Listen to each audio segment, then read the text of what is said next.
يا صباح الفل، ازيكم عاملين ايه؟ النهارده بقى معانا التورته الصيامي. التورته الصيامي بنحب نشتريها من بره في الصيام عشان ما بنعرفش نعملها، واحنا مش ضامنين المكان هيبقى صح صيامي ولا اي كلام واحنا بنعديها. طب ما نعملها في البيت وبأقل مكونات ورخيصه جدا جدا جدا. ممكن ما تكلفكيش اكتر من 30 جنيه، بالعكس احنا بنشتريها من بره بمبلغ وقدره. عايزين نعرف المكونات ايه؟ تعالى اقول لكم. اول حاجه معايا هنا 2 بيكنج باودر، 2 بس، يعني عشان طبعا الموضوع كده ايه مفيهوش ولا بيض ولا لبن، هتبقى هشه معانا. ومعانا هنا معلقه كبيره كاكاو، انا ما بحبش الكاكاو كتير عشان ما تبقاش ممرره. ومعانا كوبايتين ونص دقيق ده منخول، كوبايتين ونص. ومعايا هنا لبن جوز الهند. ولبن جوز الهند انا اقول لكم طريقته، ان احنا بنجيب كوبايه جوز هند وعليها كوبايتين ميه مغليه، وبنضربهم في الكبه حلو جدا وبنصفيهم. ده بيبقى لبن جوز الهند جميل جدا في الحلويات، بينفع في كل حاجه، حلو جدا. معايا نص كوبايه زيت، نص بس مش هكتر زيت. ومعايا كوبايه سكر حب عادي. وهنا رشة فانيليا ورشة ملح. تمام، ادي المكونات بتاعتي اللي موجودة. المكونات كلها سهلة وبسيطة وما بتكلفش حاجة خالص. اول حاجة هبدأ اجيب بولة، وهبدأ احط كل السوائل فيها على بعض زي اكني بعمل كيكة عادية خالص. تمام. اول حاجة ببدأ احطها في البولة لبن جوز الهند، دول كوبايتين.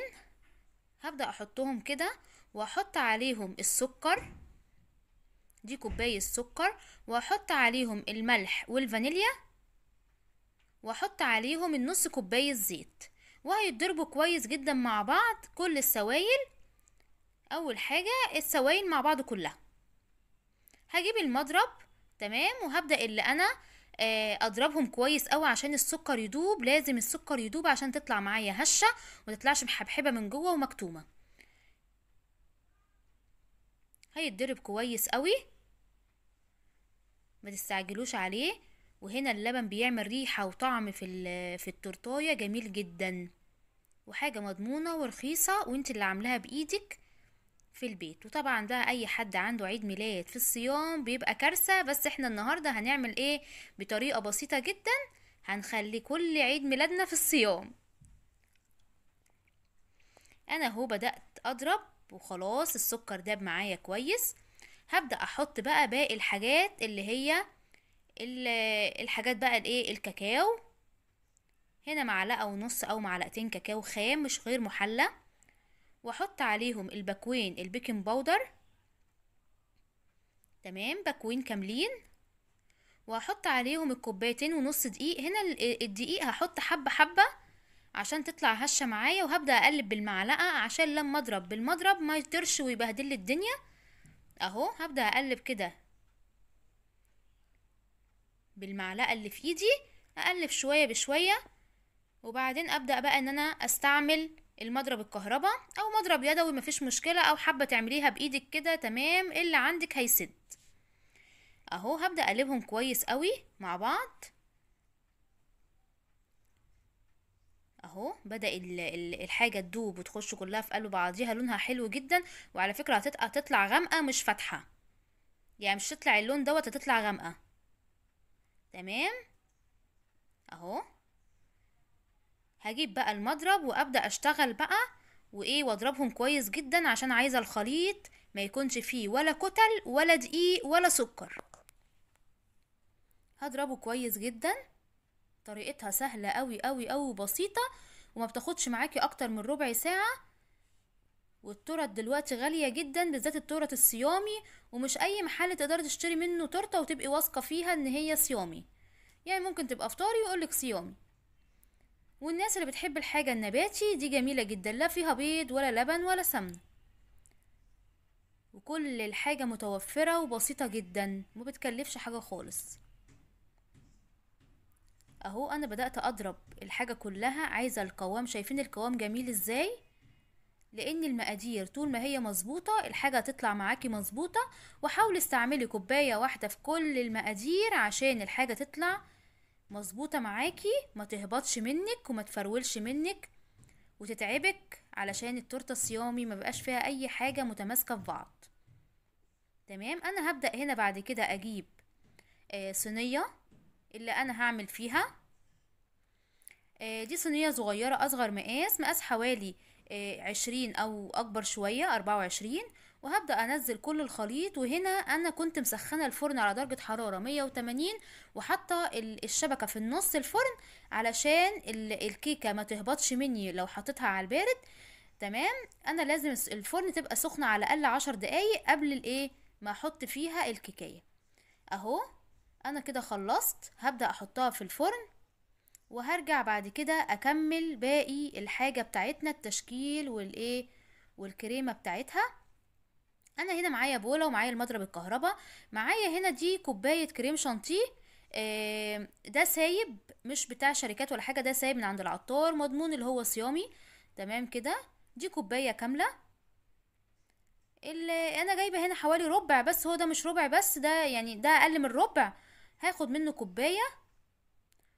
ماشي. ومعايا كوباية مية ساقعة، يا ريت مية متلجة علشان يعمل قوام حلو جدا ويبقاش سايح ويتعبني في التشكيل.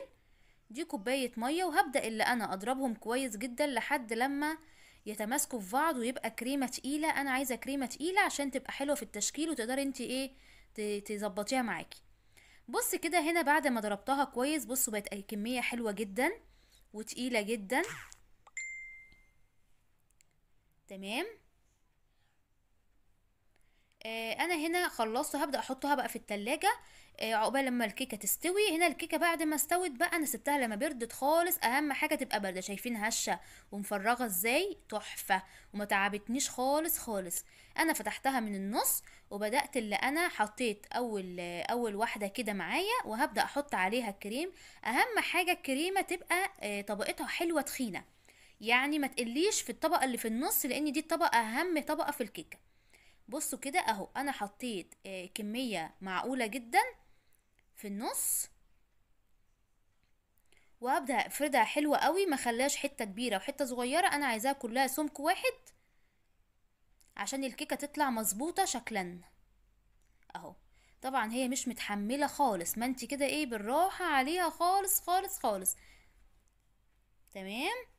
بس كده انا حطيت الطبقة التانية اهي، وهبدأ اللي انا احط بقى الطبقة الاخيرة من الكريمة من فوق، وهحط طبقة برضو كويسة معقولة عشان انا عايزة اداريها كلها بالكريمة. طبعا اللي عاوز الكريمة دي برضو شوكولاتة بيحط على الكريم شانتيه وهو بيتضرب في المضرب، بتحطي عليه معلقة كاكاو او معلقة نسكويك، مفيش مشكلة. تمام. بس خلينا في الكاكاو اضمن، علشان مش عارفة النسكويك بصراحة هيبقى صيامي ولا فطاري. ما خلينا معلقة كاكاو صغيرة، ده لو انت عايزاها كلها شوكليت يعني كلها شوكولاتة. بس انا قلت اكسر ايه يعني حديت اللون بالابيض عشان التشكيل كمان يبان معاكي وتبقاش كلها شوكولاتة. بتبقى غامقة قوي. بصوا كده، هاتوها بقى من الجناب ومن فوق ومن تحت، كل الكيكة بتبقى متغطية. غطوها حلو جدا، ما تسيبوش فيها فراغات.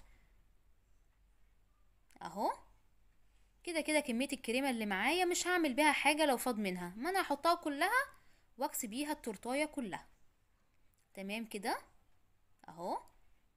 كده بقت تمام. هبدأ بقى ان انا اسويها، وكده كده كل ده هيتدارى من التشكيل اللي انا هحطه، بس برضو ايه الاداء، احنا مش عايزين نعمل فرق بين اللي بره وبتاعة البيت، كله هيبقى حلو جدا. انا كده خلصت اهو. معايا هنا الكور للتشكيل، دي كور انا جايبة ربع كيلو، وهنا دي شوكولاتة خام بشراها. تمام. هو ده بس الايه التزيين بتاعي. انا معايا هنا ما عنديش كيس حلواني، ما انا رحت عامله كيس كده، دي كانت جايه مع مكنه البيديفور، حاجه كده عامله زي القمع بتاع التشكيل. وحطيت فيه كيس بلاستيك عادي خالص، كيس سندوتشات نضيف. اهو. شايفين كيس بلاستيك عادي خالص. وهبدأ اللي انا اشكل بيها، احنا هنتصرف باقل تكلفة عندنا وباقل امكانيات. بصوا كده شكل اللي هعمل بقى، هبدأ اعمل كور كده شكلها تحفة اهي. هبدأ اعمل كور من فوق، هملاها واخلي ايدي مظبوطة عشان تطلع كلها شكل بعض، وتطلع برضو المسافة بينها وبين الكورة التانية برضو قد بعض. اهو. انا كده عملت اهو الكور، وهبدأ اعمل حز رفنع كده من على الجنب، يعني انت بقى وتشكيلك، التشكيل ده بيبقى اذواق، وكل واحد على ايه، على ذوقه. ممكن ناس تعمل احلى من كده، وممكن ناس تخليها ساده وتعملها كلها بالشوكولاته المبشوره، وتحط الكور كده يبقى شكلها جميل. على فكره اقل تشكيل في التورتايه بيخليها تحفه. اعملي حاجتك بحب كده، وهتلاقي الحاجه جميله جدا في ايدك. انا كده خلصت، هبدا بقى ارشق الكور دي في الدواير. بصوا شكلها جميل ازاي اهو. هبدأ بقى اللي انا اعمل فيها الدواير كلها كده. طبعا بقى ايه، هحط من الجناب حوالين داير الطبق اللي انا مقدمة فيه كله بقى ايه، كله كده. في برضو الكور دي على فكرة في منها ابيض واسود، وفي منها الوان كتير، ما انت بقى ايه وابداعك بقى. بس انا الابيض بصراحة خفت منه، لان الشوكولاتة البيضة بيحطوا فيها لبن، ما انا خفت بصراحة اجيب شوكولاتة بيضة. ما انا ايه، قلت لا كفاية السودا، عشان احنا نكون ايه في السليم. انا كده خلصت التورتايه اهي، تمام اهو. وهبدأ بقى اجيب الشوكولاتة المبشورة دي واملى الفراغ اللي في النص ده بيها. الشوكولاتة هنا بتعمل طعم جميل جدا جدا، ما بيفرقش خالص. على فكرة طعمها كأنها فطاري بالظبط، ما تقوليش انها صيامي خالص. يعني الناس اللي بتحب الحاجة النباتي اللي من غير لبن ولا بيض هتعجبهم جدا، مش هيحسوا بفرق. بالعكس بتبقى احلى من المحلات بتبقى طعمها مش حلو خالص، بالذات الصيامي. بصوا بقى هنبدأ نملى بين الكور كده عشان الشكل الجمالي. تمام. وانا بقى معايا شوية كريمة، مش هسيبهم بقى، لا هكمل. هقوم حاطة كده ايه كورة كبيرة في النص اهي. وهبدأ بقى ايه ادور كده شوية كور عليها. شايفين شكلها بقى جميل ازاي، بسيطة جدا. انتوا ممكن تعملوا احلى من دي كمان، بس كل واحد على قد امكانياته في التورت. انا مش يعني التورت بالنسبه لي مش سهله قوي، بس انا بدات ان انا اعملها في البيت مؤخرا، لاني حسيت ان هي يعني ايه اقل تكلفه واضمن بصراحه. بصوا كده شكلها بعد ما خلصت معايا تحفه. شكلها حلو جدا وطعمها حلو جدا وهشه وطريه، وما كلفتنيش اكتر من 30 جنيه. لو عجبكم الفيديو انزلوا بسرعة اشتركوا في القناة وفعلوا زر الجرس واختاروا كلمة الكل عشان يوصل لكم كل جديد. وباي باي.